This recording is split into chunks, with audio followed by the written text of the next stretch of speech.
Oh, hey there! Here, let me put down my coffee and get into the introductions, alright? Hi, my name is Regina, and I'm new here on BookTube. I'm really excited to dive in and start this adventure. But first of all, we gotta start with the BookTube tag. Or so I've heard. Question number 1. Why did I want to start this channel? Well, I've been wanting to start a channel for a couple of years now. I just didn't know what to do. I'm not into makeup, not really into DIY. Just the traditional routes weren't working out for me. So I stumbled upon BookTube a couple of weeks ago, and I fell in love. I've always been a reader, and I like talking about books. So I figured, hey, why not do something where I can read and talk about them and record myself being silly and whatnot. Question number 2. What are some fun and unique things that I can bring to BookTube?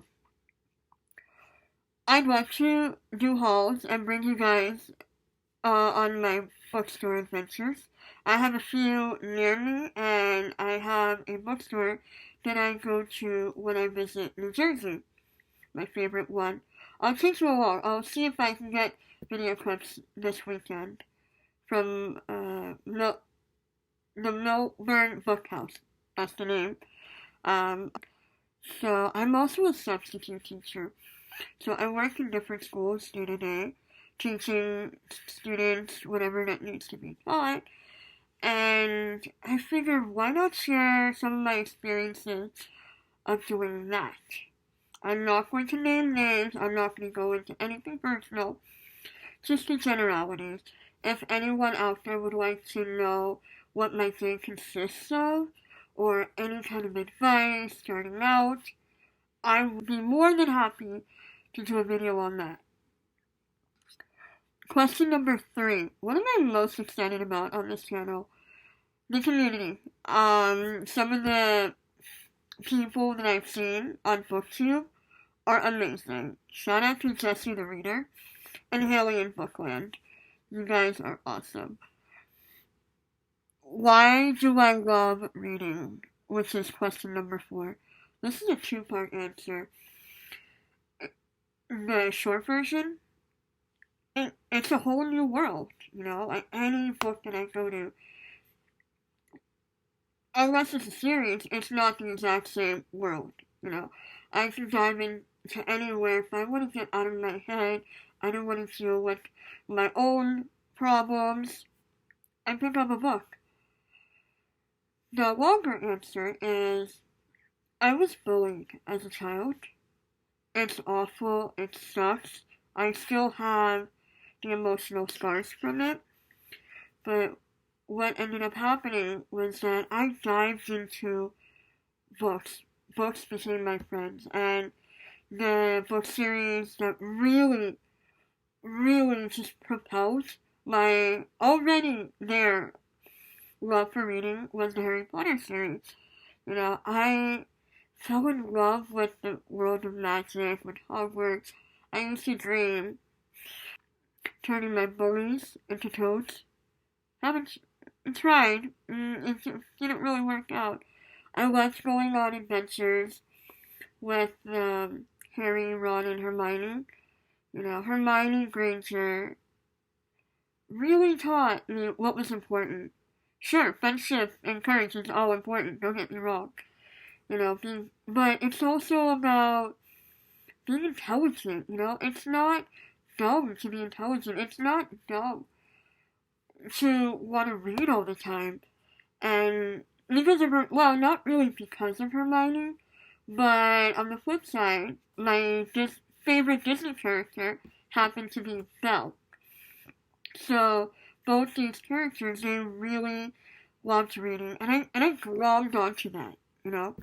I just want to give a quick shout out to the character of Hermione and the actress who played her, Emma Watson. Thank you for making my childhood great. Thank you for teaching me important things. And thank you, J.K. Rowling, for giving me friends that I needed. Question number 5. What book or series that got me into reading? Dr. Seuss. You don't really hear that much, but that's the honest truth. When I was still forming in my mom's womb, an article had come out from the late Barbara Bush. She was the first lady while George Bush Sr. was president. She wrote about the importance of childhood literacy and how it's important to read when your child is in the womb. So you can say I literally grew up reading. Like, that's what I heard, you know. So I started with Dr. Seuss, as almost anyone would, I think. And then I went on to Arthur, and then I went on to Clifford, the Big Red Dog. And the series that actually got me into reading wasn't really Harry Potter. I loved reading about the Babysitter's Club. I'll put a picture of the book if you don't know what I'm talking about. Even the Foxconn Children. They were amazing. My mom would also buy me the Great Illustrated Classics. She kind of wanted to sneak in a little bit of classics here and there. I'm not really a classics person, but hey. Question number 6. What question would I ask my favorite YouTubers? What childhood book character has inspired you? Number 7. What challenges do I think will be in BookTube? A couple, to be honest. To remain consistent and come up with content every week, or as often as I can. That's for one. And then the other one is due to several surgeries, I can't really enunciate my words as clearly as I should be able to. So, as you guys have noticed by now, some sounds or letters I'm still struggling with, but I'm hoping that with this channel, I'll be getting better at it. Number 8.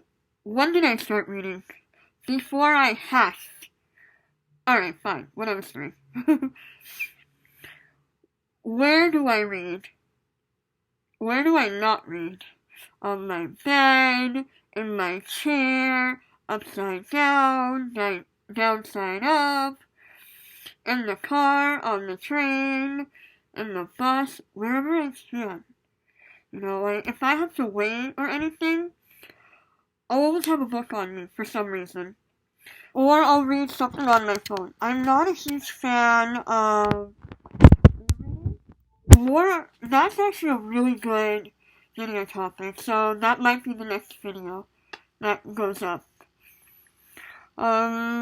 What kind of books do I like to read? Mostly YA and fiction. I love sci-fi, fantasy, historical fiction.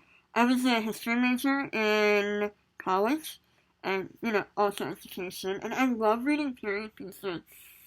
One of the best historical fiction books I've read so far was America's First Daughter. It's about Thomas Jefferson's daughter, Patsy, and she navigates the world as she is dealing with the fact that she is the daughter of the founding father.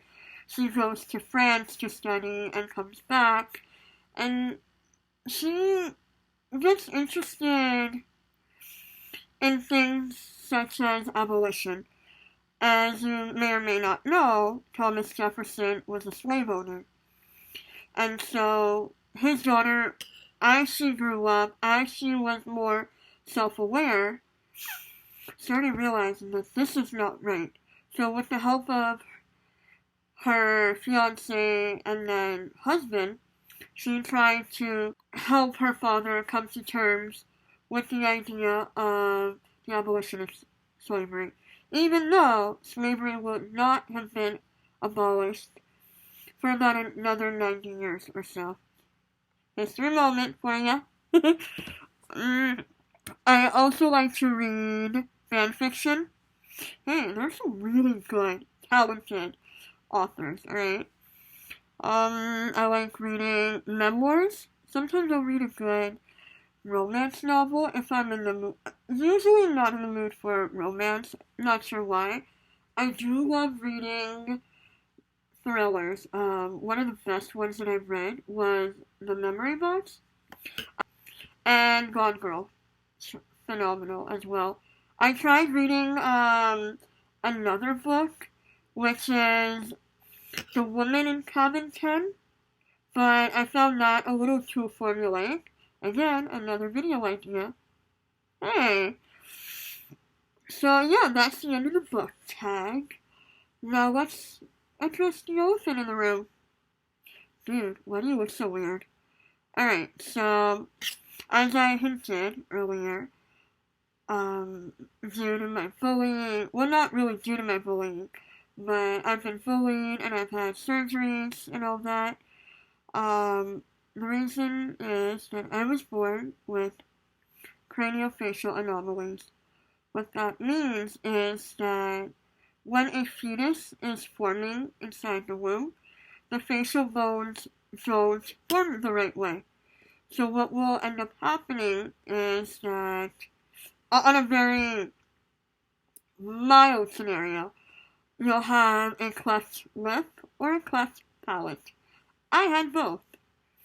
Or you'll have something like this, where you see half of my face is not like the other half of my face.